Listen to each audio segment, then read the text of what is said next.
This is the sauce that reduces everyone to tears? We have no tears! Give me f***ing heart stop! Hello everybody, and welcome back to Plants vs. Zombies with only Shadow Plants. Previously, we were able to pretty easily make it through both the first and second world with mostly only Nightshade, though also adding Moonflower on towards the end, and having to use Dusklobber for one of the missions. However, towards the end, the Moonflower was making my fights pretty effortless, so I decided as an added challenge I would also not be using Moonflower from this point forward, excepting Sun Production days, unless I absolutely need it, basically the same as my Solar Sage ban for my Summoners Only playthrough. And moving on, we got going on Wild West. The first handful of days was more so just me getting a feel of what challenges I would approach next. Knowing these early days would be no challenge, I use it as a chance to use Moonflower, while it still doesn't really matter, so I get to see how useful a powered Murkadamia nut would be, and it's basically like an Endurian when powered. May prove useful sometime later, just not right now. And we're back to using pretty much only Nightshade, even though constantly shoveling and replanting them for as long as I have been has put me kind of on the verge of abstraction. With chances at variety though, I took it when I thought it applied, with me giving Shadow Peashooter a chance to shine on day 6, which, right now, it more so just serves as a more expensive permanent shooter for me, but like Murkadamia nut, it may prove more useful in the future. Which is what I would have said if the game didn't crash halfway through day 6, causing me to replay it without Shadow Peashooter. Are you ready? Moving on, Wild West wasn't proving all that hard, even with using only Nightshade, though we were slightly sweating at some points though with Nightshade's general heavy attack. It was exactly what we needed though, as it's against both the Buckethead and Poncho zombies with its armor-piercing attack. And things were going generally well, up until we get to day 10 where we're greeted by the chicken zombie.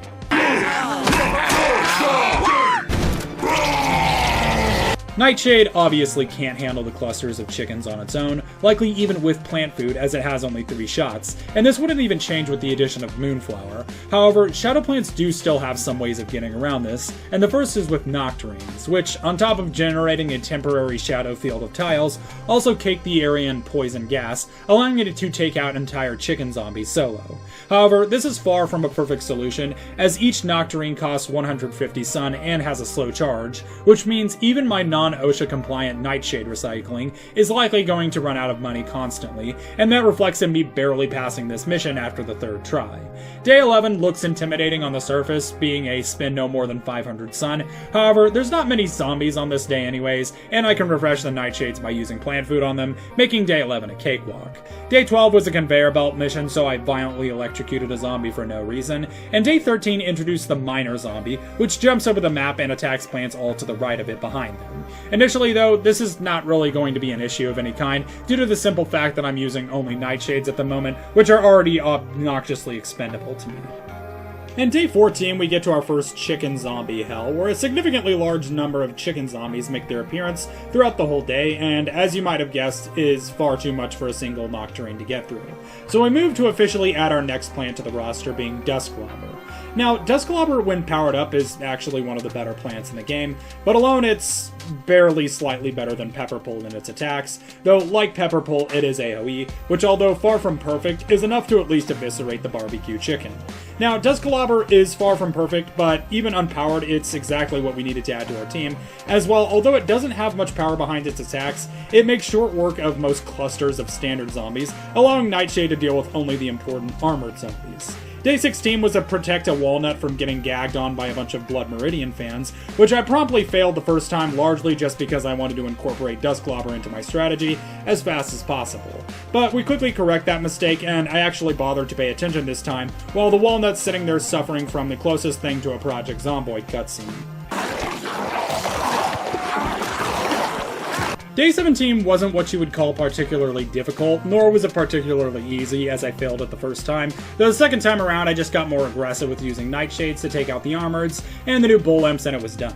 Day 18, plan your defense. Now this is a particularly nasty day, as it's also a spam of both miners and chicken zombies, and no, the Dusklobbers can't just spam fast enough to take them all in time. Now, I know what solution you're thinking, because that's exactly what I did. I got one row of Gloomvine-powered Dusklobbers, and the wave was over in a comically short amount of time. I don't care, moving on. Day 19, don't lose more than 2 plants, and don't spend more than 2,000 sun. The general strictness of this causes me to mainly use Dusklobbers, because I can't just respawn my Nightshades, but fortunately we didn't even need to compromise all that much. Moving on. Day 20 is a conveyor belt level. Fun fact, Dusklobber is currently facing a death sentence for 23 counts of home invasion from the years of 2011 to 2017. Day 21 is another hard one, with not spending more than 1,750 sun and having to protect the flowers from being crushed. So it's hard on multiple fronts due to both the armor of the zombies' forces, and more importantly, we can't just ignore the minor zombies, because they can still trample the flowers on their way out when they use their speedrunner grenade jumping strategy to launch themselves across the map. I eventually got it though, just by ignoring the sun cost and spamming Nightshades anyways, so it was probably a skill issue on my part. Day 22 was a survive with the given plants. Moonflower is responsible for the nuclear reactor meltdown in Ukraine, and Day 23 almost qualified as a violation of the Moonflower ban because of how bad it was. It's don't lose more than 2 plants, don't let the zombies trample the flowers, and worst of all, it has both piano zombies and chicken zombies. Now, we have a conflict of the targets because of this, as on one hand we can go nothing but Dusklobbers and defend against the chicken jockeys, but the piano zombies and their armored farm tool zombies will prove far too much for me to prevent in time. And if I focus on Nightshades getting rid of the armored, they will inevitably come, and then they will be instantly overwhelmed by an army of barbecue chicken. Local authorities issued a barbecue chicken alert effective until further notice.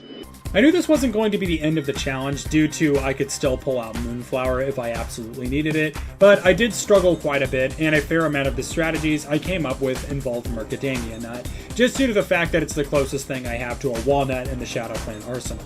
Shadow Peashooter also made a comeback here, but he's a glorified Shadowshroom when a zombie gets near, so he was largely useless here. Eventually, though, I rolled another Gloomvine and was able to actually properly use it in a way that would deal with my opponents here, which was largely just spamming more Dusklobbers on top of them, and after that we were finally done with Day 23. Then we make it to Day 24, another hard one, unfortunately. Prevent zombies from finishing inside 3 walnuts. The walnut defense is not the hard part here, as you might have guessed. It is instead the hordes of strong zombies mixed with a horde of chickens, so I once again have to split my offense to both AoE and armor piercing. Dusklobber's plant food ability is a real godsend here, but it's usually not enough on its own. It basically launches several seed pods into the sky and lands nearby some zombies or projectiles, and then immediately burst explodes doing massive AoE. If enough bursts in the area, it also does some pretty good armor damage, but given the launch is pretty random most of the time, we can't rely on it 100%. I was considering tagging in Moonflower again, or maybe another plant like Concealment, but I was also in the stalwart belief that this was doable with my current roster of plants, so I refrained from changing it, and after a handful of more tries of me just being really stubborn, Dusklobber finally locked in with its plant food abilities, and just like that we had eviscerated Day 24. And with Day 25 me pulling a Blood Meridian ending on Zomboss, we were done with Wild West. Well, time to go to this outhouse now. I hope nothing bad happens to me. And starting out, we make it into Frostbite Caves. Now, Frostbite Caves, much like Pirate Seas and Wild West, can be either stupidly easy, or they can be total run killers. Frostbite Caves being the worst of the 3 because it has both chicken zombie equivalents and mob altering effects, with zombies that can traverse both those effects, but the absolutely most dangerous part is the frost effect, which is already irritating enough if you don't have any way to heat plants, but can become completely insufferable and even a potential run killer if you don't have a fast enough way to break the ice either, which, as you might have guessed, shadow plants don't. Or at least I don't have access to one right now. In these opening days, they won't be in any trouble, of course, especially considering I can just do the Nightshade replant strategy, and I'll also be able to permanently add a new plant to the team due to it being a new world, but we should also pay mind to that we are far from out of the woods. Day 6 introduces the first most plants picked mission, which allows us to bring usually only 2 to 3 of our own plants into the mission. Not too much of an issue right now, especially considering I'm only using 2 to 3 plants, but that fused seed slot freedom will likely be a pain later on. Day 7 has some frozen split peas that are already on the map that I went ahead and broke with a Dusklobber, but other than that, the day had nothing noteworthy to mention. Day 8 was a conveyor belt that causes people to have deep philosophical discussions about cannibalism when exposed to it. Day 9 introduced dodo bird riders who can ride over ice gaps, but since it's still their introduction day, they largely didn't pose a threat yet. Day 10 was a conveyor belt mission that was completely unrecognizable, just like the bodies in the water, and Day 11 was the second most plants picked mission, and was actually rather difficult, though ironically its difficulty had nothing to do with the seed slot locking, rather just quite a handful of competent armored combatants. Thus, we make use in adding the new 4th member of our team, who is obsessed with poisoning things, the Shadowshroom. Shadowshroom is once again another powerful plant, and this one is powerful even without being powered, as it afflicts any zombie that eats it with a powerful poison that ignores armor, and can pretty much destroy any standard or armored zombie rather quickly. Additionally, its plant food ability goops all the zombies on the map, which basically muster gases entire waves on its own. The shroom on its own is useful as a cheaper alternative to the Nightshade when it comes to bucket heads and cone heads, but its plant food ability is borderline overpowered, so sometime down the line I actually ended up banning using plant food on it too, though once again I'll be making exceptions if I absolutely need it. Anyways, moving on to day 13, and it's another tough one, but not too tough, to babysit 2 pepper poults, which provide the benefit of having at least something capable of preventing the frost, though is overshadowed by the entire armada of armored zombies, specifically ice heads, showing up throughout this wave. Thus, this was the perfect time to add Shadowshroom, and I don't think I would have made it without it, as it took several tries to not let the pepper poults get mutilated. Day 16 was the ultimate battle conveyor belt wave. Everybody just pretend I gave some heartbreakingly sad news here and then timestamp it in the comments. Day 17 introduced the Yeti Imp Pushers, or Troglobites, which do pose a threat to me if they have a big enough row of imps, but largely I can just pop a Shadowshroom on them and then deal with them before they become an issue early on. Day 18, conveyor belt, I don't know, Murkadamia nut eats at Long John Silver's or something. Day 19 was a most plants picked wave, but I got really annoyed because I didn't hit the Dodo Rider fast enough, so I restarted the whole wave even though it was probably completely unnecessary, and got through it fairly easily. Day 20, more Troglobites show up, but I largely just keep gassing and poisoning them, and just like that, we're done without issue. Day 21 was totally not a conveyor belt, do not believe your eyes, this was part of the real challenge, I promise. Day 22 introduced the Weasel Zombies, chicken zombie adjacent spawners, whose Weasel spawns are significantly fewer but carry a little bit of health to them too. Early on we already have a response, and since they're slower, they actually aren't as bad as chickens. Day 23 was protect endangered charred guards, but honestly they're charred guards, they were more helpful here than anything. And plus there's largely no blizzards here, so I can plant without issue. And then we get to day 24, and this was the first possible run ender.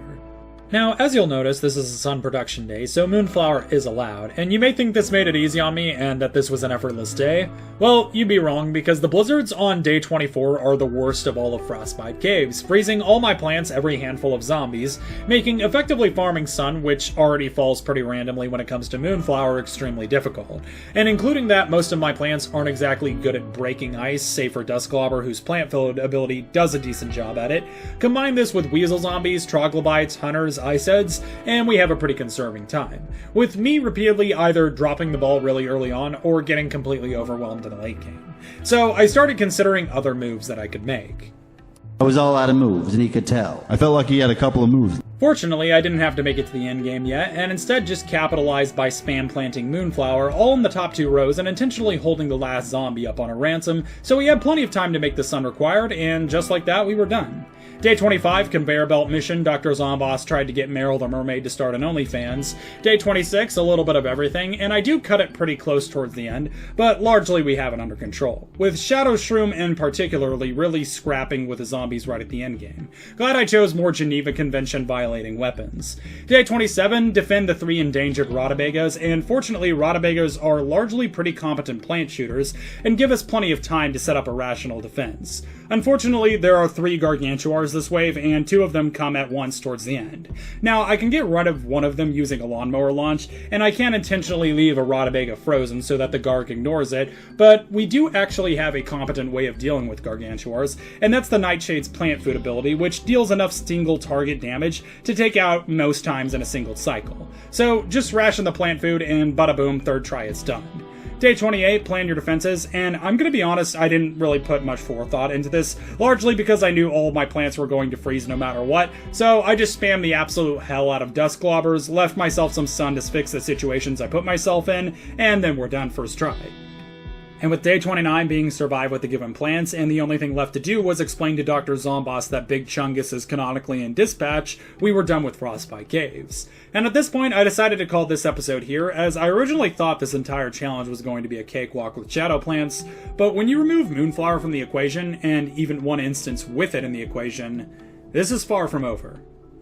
But if you enjoyed this video and you want to see more like it, please leave me a comment down below letting me know your thoughts as well as what you would like to see next, both Plants vs. Zombies and otherwise. And if you're new here, please consider subscribing as I upload new long-form content every week, as well as new shorts most every day encapsulating variety content, including challenges, guides, memes, audience participation, playthroughs, and even theories. Also, join the Discord with the link in the description as well as the pinned comment to become part of the show.